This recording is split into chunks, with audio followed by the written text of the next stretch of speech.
Sme už starí na rozprávky,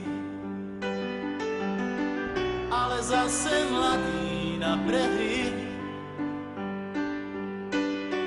Nekrmte nás tým, čo bolo a čo bude, aj tak sme stále frajeri.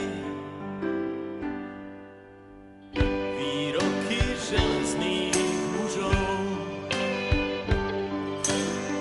zhrdzaveli záhadnou hrdzou.